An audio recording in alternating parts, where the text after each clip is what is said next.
You may have seen a game called Valheim popping up on social media and Twitch lately. For the unaware, it's a Viking-styled survival game with heavy emphasis on building and combat, and it just hit 500,000 concurrent players on Steam earlier this week. In a relatively short time, it's seen a massive surge in popularity and seems to be dominating the survival game ecosystem right now. To put things into perspective, at its peak over the weekend, Valheim was the third most played game on all of Steam and was only beaten out by Dota 2 and CSGO. In terms of sales, the game's developer, Iron Gate Studios, posted a blog on Steam celebrating 3 million copies sold in just 17 days, and this game is still in early access. Oh, and it's 1 gigabyte. So what's the big deal? In a sea of already established survival games like Minecraft, Rust, Ark, and Terraria, what sets Valheim apart? Let's start with how it looks, because this is kind of divisive. It goes for a low poly look, which definitely isn't for everybody, but serves up phenomenal art direction. Just oozing style, and you look up and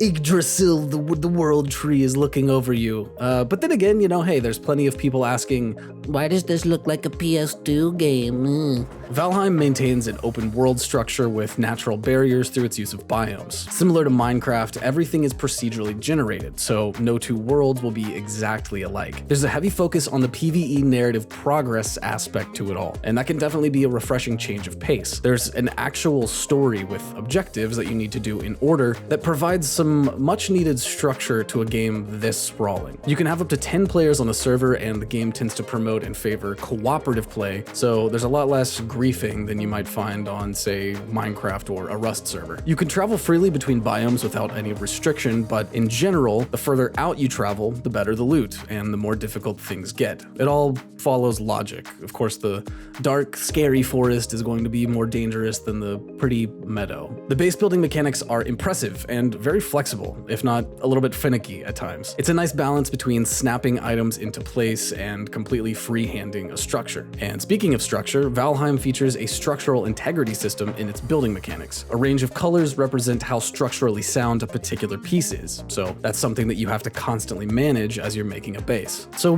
what's making Valheim so popular right now? It would be easy to attribute the success of any new game released during the pandemic to the fact that a lot more people are stuck at home playing video games. You could even point to the similar popularity of games like Among Us or Rust, which have also had their time dominating the gaming sphere recently. But unlike those two games, Valheim's popularity has skyrocketed right out of the gate. Among Us saw success over 2 years after its release, and Rust has been iterated on since 2013. And like those titles, while streamers have definitely helped the game spread, it's cool to see a brand new game like Valheim succeed so quickly just because it's a good game at its core. It's not this bloated $79 blockbuster title that takes up half of your hard drive.